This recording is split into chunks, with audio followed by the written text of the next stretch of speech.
and welcome to Volume 1 of a series where I choose 50 examples of vinyl record presses that I personally find interesting.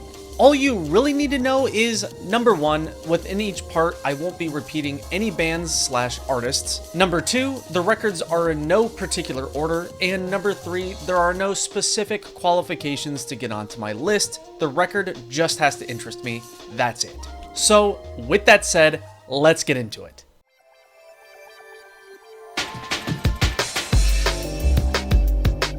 Starting off, we have American rapper Travis Scott's 2023 album Utopia, which upon release was immediately available on vinyl in 5 different covers no less. In addition to those, there was a 6th variant, a special edition box set said to be limited to 1,000 copies that contained playable discs as well as a melted one. The concept is a bit goofy, but I think it's a pretty neat idea. The thing is though, no one has received theirs, or even seen one physically over a year after release. Now for a classic, we have the 1971 album Sticky Fingers by English rock and roll band The Rolling Stones, which had a vinyl cover showing a man's crotch complete with a working zipper. Once unzipped, the inner cover was revealed, showing the man's underwear. The artwork is infamous for actually ruining the disc itself, with the zipper often causing vinyl scratching when stacked or applied too much pressure. The zipper itself was altered many times throughout the years and even unzipped further to minimize groove damage, but the idea was eventually ditched altogether in exchange for a plain 2D picture. The zipper would return many years later, despite the risk. Sticky Fingers is also notable for receiving an alternate vinyl jacket in Spain because of the original's obscene nature, but you could argue this new one is even worse. In 1980, British post-punk band The Oddities Column came up with a crazy idea for the vinyl cover of their album The Return of the Oddities Column. That was to glue real sandpaper to the record jacket with the goal of intentionally scratching the artwork of neighboring album sleeves. This unique concept was inspired by a book that did the same thing. The story goes, for the initial sandpaper covers, that each was glued and assembled by Joy Division frontman Ian Curtis, all while the rest of the band was in a neighboring room watching an adult film. The album would eventually be reissued with a more basic cover, but the sandpaper did return many years later with a die-cut outer sleeve and multiple color options. Another very famous vinyl jacket exists for the 1967 album The Velvet Underground and Nico by American art rock band The Velvet Underground. For the early pressings of the classic banana cover, you were actually able to peel off a sticker revealing a phallic-looking fruit underneath. Finding a copy with the sticker in good shape, or even with a sticker at all, is very uncommon. The sticker gimmick delayed the album's initial release and was eventually ditched in later pressings in exchange for again a plain picture. The sticker did see a return though way later on future pressings. If you want to get your hands on the oldest and rarest version of the vinyl, you need to flip over the jacket and see if this man is on the back. Except for the original 1967 copies, and some way later pressings, the man had to be airbrushed from all future copies because they didn't have his permission to use the image. Your 67 copy might have this sticker instead, which is again meant to obscure the man's torso.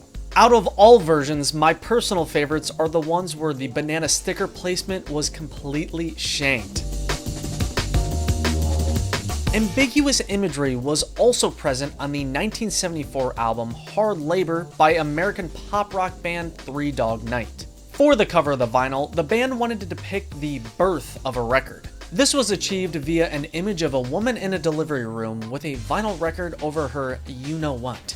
Because of its inappropriate nature, only the earliest pressings have the image unobscured. Most versions are housed in a manila folder or have a large band-aid sticker placed over the problem area. To further tie into the artwork's theming, some copies even included birth record sheets. To avoid controversy, some countries decided to use the back or inner artwork for the front cover instead. No controversy this time around. Instead, for the 2013 album Government Plates by American experimental hip-hop group Death Grips, the 2014 vinyl press is notable not only for its limited edition artwork for Record Store Day, but more specifically for what the record included with it: a life-size metal replica of the license plate seen on the front cover. This rare collectible was exclusive to that alt cover first press, of which there were only 900 copies made. 1977, the year American southern rock band Lynyrd Skynyrd released their album Street Survivors. The album's original vinyl press shows this image for the front cover of the band standing together while engulfed in flames. Only 3 days after release, while on tour, the band's plane would crash, leading to the tragic loss of many on board, including 3 of the band's members. Given this new context, the fire cover seemed in bad taste, so the image was changed out for the back artwork, which instead shows the band standing together with a black background. A popular urban legend exists for the initial fire cover, stating whichever band members are touched by the flames were the ones lost in the crash, but it's heavily up for debate as the flames are really touching everyone. Because of the cover controversy, the quickly withdrawn 77 original fire cover is the most sought after vinyl press. After some time passed, the fire cover would eventually return as the album's main artwork. On a more lighthearted note, for the 1972 self-titled album by American power pop band The Raspberries, the vinyl version had a scratch and sniff sticker either placed on top of the record itself or on the record's shrink wrap. Only on the original 1972 vinyl press can this sticker be found. The chosen scent for the sticker is so predictable, it's not even worth defining. Maybe the most well-known rare vinyl press exists for the 1966 album Yesterday and Today, of course by English pop rock band The Beatles. It's a long story, but the short version is, when first released, the vinyl album had this artwork, referred to as the Butcher cover. The meaning behind the cover has multiple theories, but the band themselves said it was a statement against the Vietnam War. Immediately after sending out the first 60,000 copies, the cover was deemed too gory, so the label decided that for the remaining 750,000 albums that they haven't shipped out yet, that they would alter the cover. They did this by placing a large sticker of this image over the fronts of the records. After those fixed albums were sent out, they switched to just printing that new image to the jacket itself. Word spread quickly that the old cover was underneath the new, so people tried their best to cleanly remove the sticker to reveal the old artwork. This has led to different classifications of Butcher covers. The most desired is First State, the covers that were never stickered. Then there's Second State, which is the covers that were stickered but it's totally intact. And then there's Third State, the covers that were stickered and it was removed, usually poorly. Even if you somehow are able to find a Butcher cover, removing the sticker isn't easy. The way to identify a Butcher cover from a reissue is by looking for the black triangle made by Ringo's V-neck underneath the sticker. Surprisingly, the Butcher cover has never returned to the vinyl format, with the only version available being that original 66 copy. For something completely different and unique, we have 2014's Ultra LP version of American experimental blues rock artist Jack White's album Lazaretto. Under his own Third Man Records music label, Jack was able to produce a vinyl record that has one glossy side and one matte side to emulate 78 records, 2 songs hidden on each paper label, one that plays at 45 RPM and the other at 78, meaning this is a 3-speed record. Side A plays from the inside out and ends on a lock groove. One song has a double grooved intro, meaning where you drop the needle might change if the song starts acoustic or electric. And lastly, there's an angel hologram etched in the runout that's only visible with a light. There's other cool technical elements to the release, but the point is, it contains a lot of interesting features, and in conjunction with the normal record release, it broke a lot of vinyl sales records. Going back to 1979, we have the album In Through the Outdoor by English hard rock band Led Zeppelin. For the initial vinyl release of the album, it was available in 6 different covers, each from a different perspective, labeled A through F. The 6 different POVs came from the 6 different onlookers surrounding the cover's central character. In order to disguise which variant you received, the record would be housed in a brown paper bag. In addition to the unique cover variety, inside the record sleeve would be a colorless insert that, if applied with some water, would reveal invisible colored ink, which couldn't be reversed. A lot of the later versions just went with the A sleeve variant. Jumping ahead to 2001, we have the vinyl 7-inch featuring the songs Soft and Rock by British electronic music duo Lemon Jelly. This release is notable for its sleeve, which was made from denim jeans. On the denim sleeve was a pocket that within it held a condom, which could vary in flavor. This unique record was limited to 1,000 copies and was actually self-released by the band themselves because they didn't have clearance for the Chicago and Black Crow samples used for the songs. There was only one other pressing of this 45 in a more generic sleeve, released again in a way to dodge copyright. 30 years prior, in 1971, saw the release of Look at Yourself, an album by English progressive hard rock band Uriah Heep. Featured on the front of the original vinyl press was a piece of reflective foil that, to tie in with the album's title, literally allows you to look at yourself. Depending on the country of origin and year released, the vinyl jacket can feature different style of eyes and or different styles of mirrors, which vary in the reflectiveness. Controversy returns with the 1966 album If You Can Believe Your Eyes and Ears by Canadian-American folk rock group The Mamas and the Papas. What makes this initial vinyl release so controversial is that the toilet. That's it. After the initial batch of first presses was either withdrawn or released, future reissues would obscure the toilet in a variety of ways, most commonly with a scroll covering it showcasing the hit songs on the album.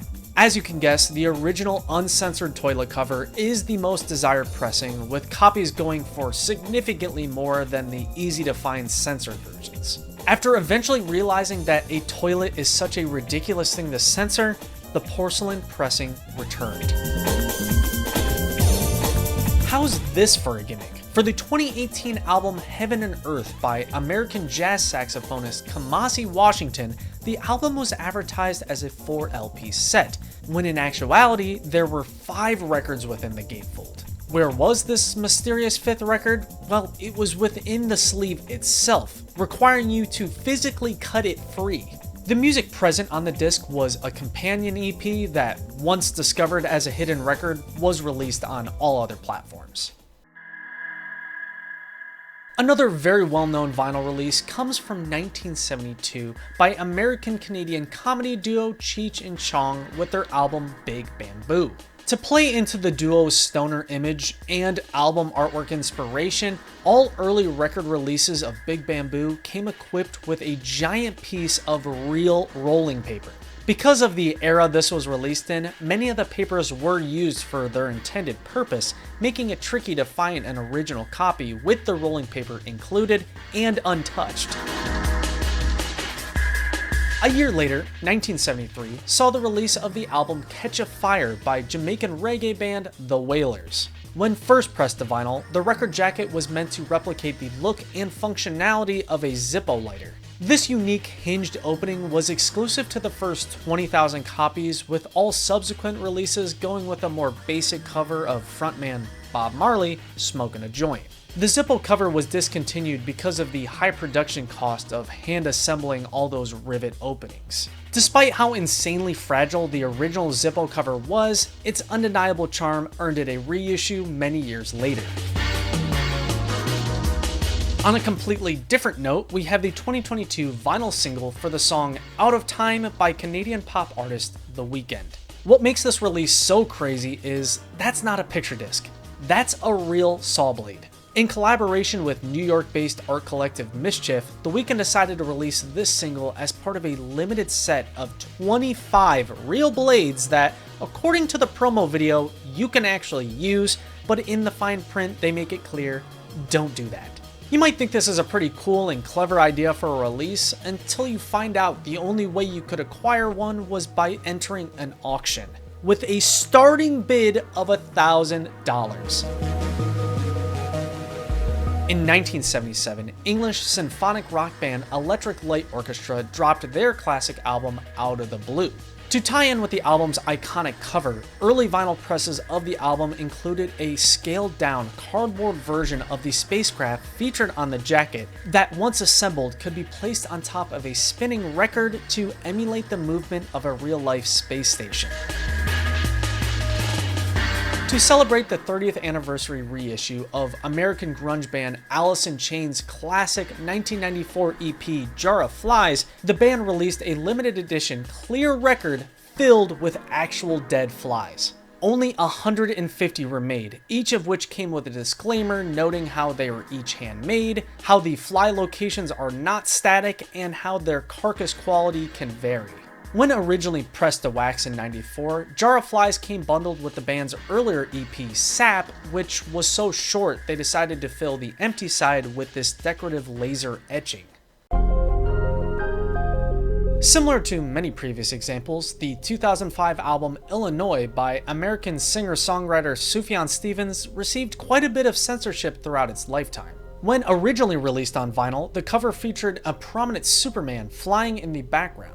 As you can guess, they didn't have the rights to use the Man of Steel, so out of fear of litigation, the label decided to let all the initial runs sell out and then alter all future covers. Versions exist with a balloon sticker placed over Superman, balloons printed on the actual jacket, there's a version with nothing at all, and most recently a version with the Chicago-based superhero Marvel, who they actually had the permission to use, in place of Superman. So if you're looking for the oldest and rarest version, keep an eye out for either the balloon sticker cover-up or the out in the open exposed Superman pressing.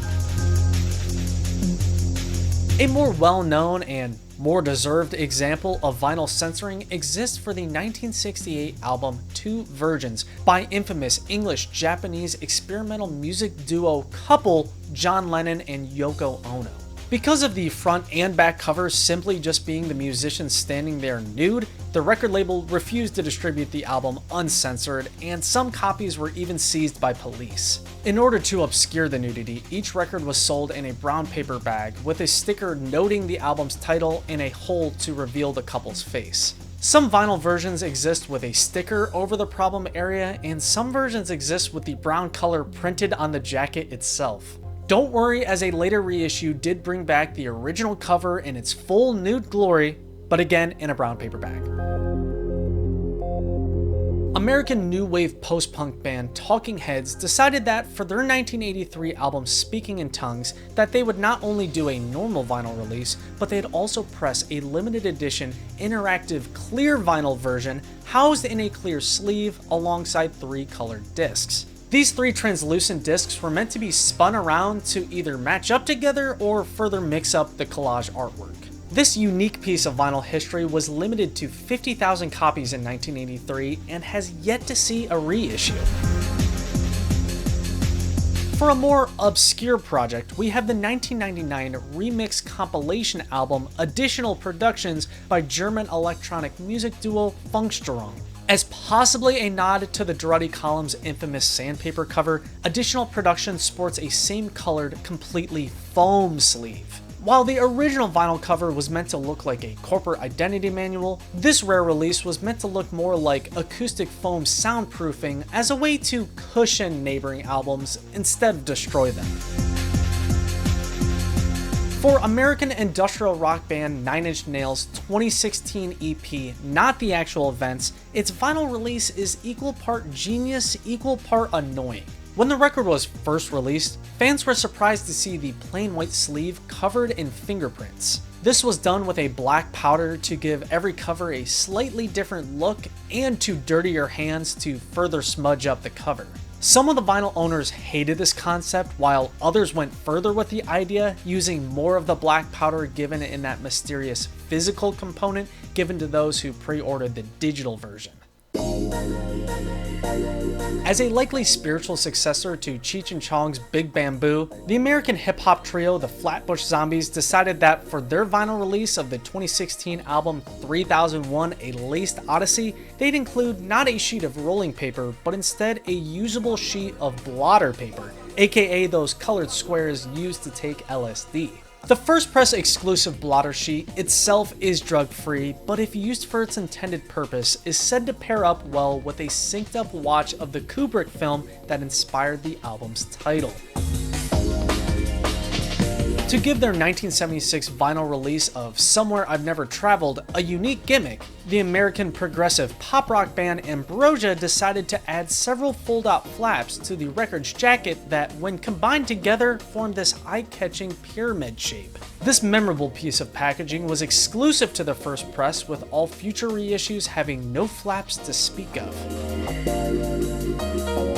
When discussing memorable vinyl releases, you can't not mention the 1979 album Metal Box by English post-punk band Public Image Limited. For the first press in the UK, Metal Box quite literally released in a metal box, stylized like a 16mm film canister. The album actually gets its name from that canister itself. The story goes that before they committed to the metal tin can, PIL were actually the ones to come up with the sandpaper cover idea before Durutti Column. Within the box are three 45 RPM records separated by paper sheets. Because of the box's tight size, many owners scratched the albums in an attempt to remove them. The label only approved the idea behind the unique packaging once they discovered it wouldn't cost too much more than the traditional sleeve. Despite that, they only made 60,000 copies. After those sold out, they switched to a normal record jacket with a new album name and artwork. The metal box would eventually return to production and even release in a square tin, a change likely made to help the disc removal process. Before the official release of the Richard D. James album in 1996 on vinyl, British IDM artist Aphex Twin and his record label Warp had 100 promo copies sent out in generic sleeves with a letter informing the owner that they were now one of the few to own a baggie filled with Richard's actual hair. Some copies were said to have one of these neat promotional mask flyers in place of the hair. Despite how well known this pressing is, there's only one set of images out there proving its existence.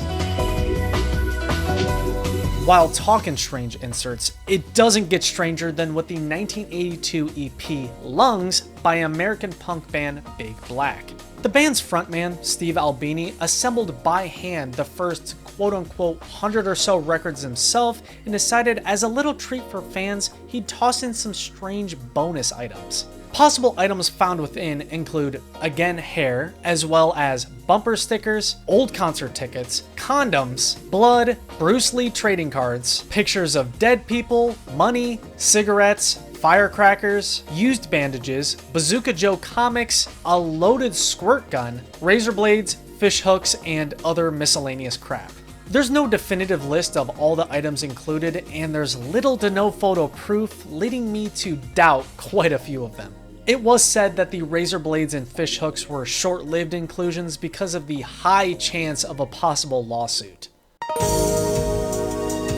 Another well-known vinyl release exists for the 1974 American hard rock band Grand Funk Railroad album Shinin' On.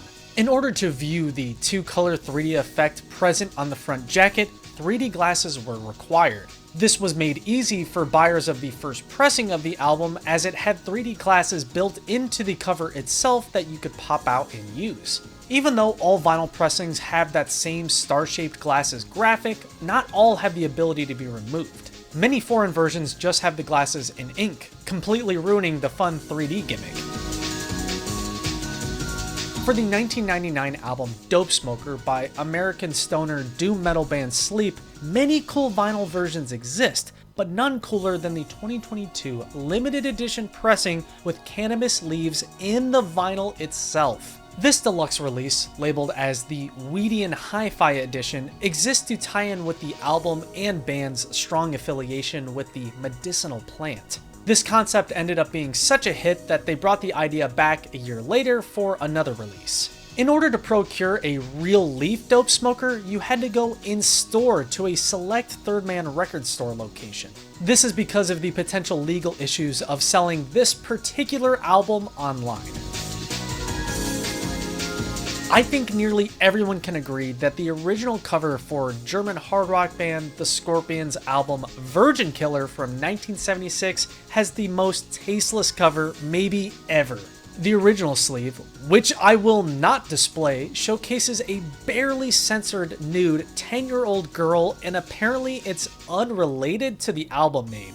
Unsurprisingly, when it first hit store shelves, many stores chose to seal it in black plastic. I originally thought Brazil was the only country smart enough to do an alternate cover, but nope, they too printed the OG artwork. Apparently the whole thing was the record company's idea for attention. Regardless, everyone hated it upon release, including most of the band, so all subsequent record releases have gone with this alternate jacket featuring the band just standing next to each other. Despite the band's supposed immense regret for using the image, they confusingly brought it back for a 2004 CD compilation. For a more fun release, we have the 1985 album Come Out and Play by American hair metal band Twisted Sister. As a little fun surprise for those who originally purchased the vinyl, you could actually lift the manhole cover, revealing the band's frontman Dee Snider emerging from the sewer. Despite how cool and simple the design was, many future pressings simply went with just a 2D image. Canadian electronic musician Mort Garson and his album Mother Earth's Plantasia is included on my list not for its cover or weird inserts, but instead for how it was released. In 1976, the only way of obtaining the first vinyl press is either by buying a Simmons mattress from a Sears outlet or buying a houseplant from a store called Mother Earth, which both purchases would then come with the free record. As part of the first copies of this free album containing music made for plants, you were also given a gardening booklet and, if you were lucky, a sticker noting where you received it. Jack White is back, except with his American blues alt-rock band The Dead Weather for their single Blue Blood Blue in 2010. Only available in 300 units was the super neat 12-inch clear record, which, as you can see, houses another 7-inch record within it. This unique single, called the Triple Decker, gets its name from the two big discs sandwiching the little one inside, which contains a secret hidden song only available on that pressing. The catch is, in order to listen to that seemingly inaccessible 45, you have to crack open the clear 12-inch record, essentially destroying the album. Fresh after changing their name from Warsaw, the English post-punk band newly named Joy Division released their first piece of work, that being the An Ideal for Living EP from 1978. The initial 7-inch vinyl release is mostly known for its controversial cover, which was drawn by the guitarist, featuring a Hitler Youth. This off-putting artwork was only available on the original 1000 pressings, making it a collector's holy grail find. Later reissues switched to a more basic cover of just scaffolding. The initial cover could maybe be given a pass if given no context, but when you find out the meaning of the band's name, questions are raised. Maybe the most well-known unique vinyl pressing comes from American shock rock band Alice Cooper for their album School's Out from 1972. The early pressings are known not only for the fact they fold out into a disc, but especially for the fact each record itself came wrapped in a pair of underwear. 3 different color variations exist for the OG underwear releases, which were all abruptly discontinued after the paper underwear was deemed too flammable. Which makes 0 sense when nearly every record contains paper and is made from cardboard.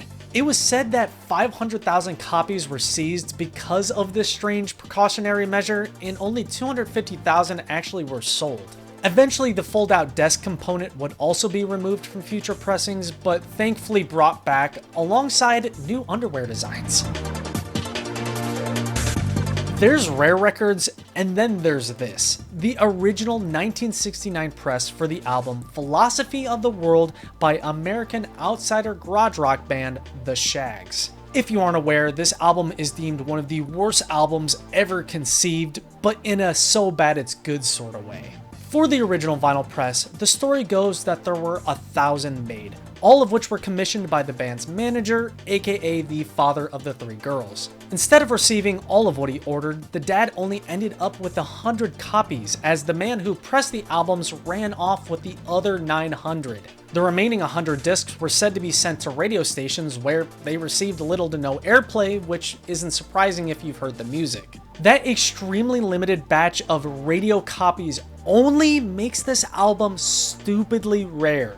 The whole story behind the band and the album is super interesting, but too long to get into here. The point is, if you ever find a Third World Records 69 OG press of this album, you're in for a payday.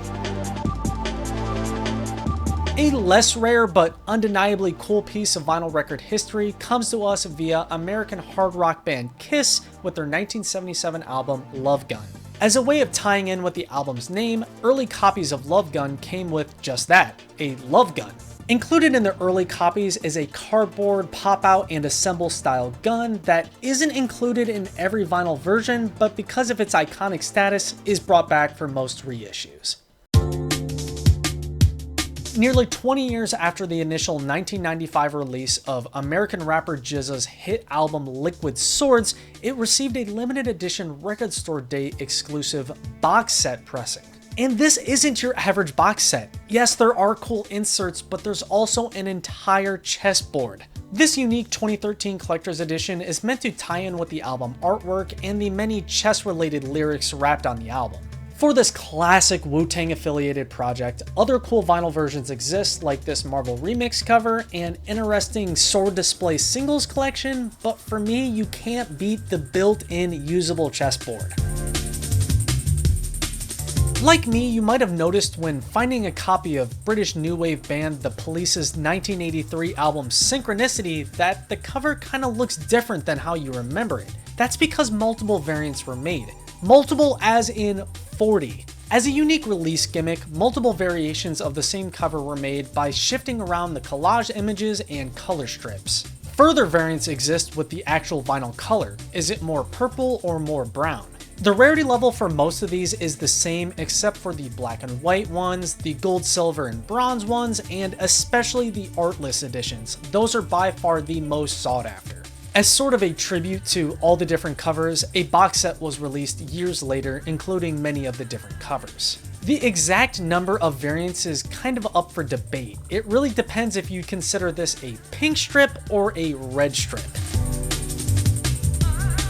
Some might think this is a pure novelty gimmick, but I'm a fan of what American pop punk band Fall Out Boy did for a special edition for their 2023 album So Much for Stardust. After their multiple first press colored vinyl variations, for the second press, Fall Out Boy decided to release a limited to 50 copies version of the album called the Crinal Edition. Crinal meaning vinyl filled with tears. As a spin on the traditional liquid-filled record, the band decided to collect tears from the various band members and insert them into a hollow record as a sort of way to play on the fact they make emotional music. This idea was further expanded on with tissues coming from the front jacket. Obviously, it'd be impossible to fill 50 records with that many tears, so they mixed the real tears with a saline-like clear solution. The band even said there's chances your copy might have traces of eyeliner.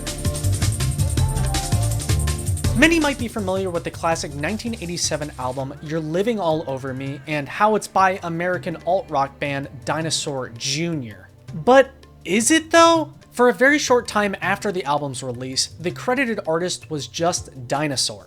This was the band's original name before they were sued and forced to change it to Dinosaur Jr. This name change timed up almost perfectly with the vinyl release, meaning many versions exist under the previous name. The record was quickly recalled and reissued with the fixed name, making the original Dinosaur copies by far the most desirable. That same reissue had to be done with their only other album at the time, their debut, which was funny given it was self-titled. From Norwegian electronic music duo Röyksopp comes one of the craziest vinyl releases ever. I'm talking the original 2001 spray paint cover for their album Melody AM. What makes this record so rare and so collectible is each cover was custom made with spray paint, using a stencil given by the mysterious UK graffiti artist Banksy. No, he did not paint these himself, but the stencil is from him. There are only 100 numbered copies in existence, with some being more on the light green side and some more on the dark green. This is supposedly because they ran out of the same color paint halfway through. In 2017, Australian experimental psych rock band King Gizzard and the Lizard Wizard decided that for their album Polygon to Wonderland, they'd release it for free. So free, they actually encouraged fans to make and distribute their own physical copies. They even went as far as releasing the vinyl audio masters for any record label out there who wanted to press their own records because they weren't going to. This led to there being so many different pressings, as over 100 labels participated in the unique opportunity. Some feature alternate covers, others feature super cool color combinations, and some pressings went really crazy. My personal favorite fan-made official bootlegs include one filled with beer, one filled with dead scorpions, this one with a die-cut cover, this one filled with various money, this dual liquid press, and my absolute favorite has to be this one with LED strips pressed into the plastic that are powered by an external vertical battery. Despite how famous the 1968 album Electric Ladyland by English-American rock and roll band The Jimi Hendrix Experience is, many don't know what the original vinyl cover looks like. Banned in the US but not in the UK was this cover featuring 19 nude women. Jimmy was said to be against the cover the entire time and even tried to design one of his own, but the label wasn't having it. For obvious reasons, the album was oftentimes sold in brown paper bags, and for the countries that didn't want to do that, they created alternate covers. A surprising amount of alternate covers exist for this album, some are definitely more collectible than others. Eventually, the nude vinyl cover would be phased out, with all future repressings only using that iconic blurry red headshot. A simple yet effective piece of unique vinyl packaging comes from English space rock band Hawkwind with their 1975 album Warrior on the Edge of Time. Only available on the original press was the ability to fold your vinyl jacket out into a nearly life-size bronze shield. The specific emblem seen in the middle, combined with the other side's artwork, which loosely resembles a helmet, is all meant to tie into the album's concept, which is based on a book. After 1975, the fold-out shield design wouldn't be seen again until this box set released nearly 40 years after the original. You might be familiar with the cover for the 1986 album Slippery When Wet by American arena rock band Bon Jovi, but did you know that it originally had this cover? Yes, instead of a boring wet trash bag, the original artwork, which is more accurate to the album's origin, featured this girl in a tank top that, in combination with the album's name, was thought to be potentially too raunchy, so it was abandoned. Some reports say John just didn't like the pink border. Well, Japan decided they'd stick with the original cover for their vinyl press, and so did a few other countries. Outside of Japan, the cover uses gray borders instead. Regardless, all these versions are the most collectible ones, and were never reissued, with the rarest of all being the elusive US promo copy. When it comes to controversial vinyl, one of the most well-known examples is for the 1992 12-inch single Erotica by American pop icon Madonna. Right before release, all copies of the infamous toe-sucking picture disc were ordered destroyed, either because of its similarity with a recent news headline, the lack of copyright clearance to use the photo, but most likely because of the image's risque nature. Regardless, only a few escaped destruction, making it an extremely rare collectible. If you're able to distinguish the minute differences between the bootlegs and get your hands on a real deal Erotica, you might have some cash coming your way. Or you could just go the easy route and snag one of the official represses made for the song's 30th anniversary.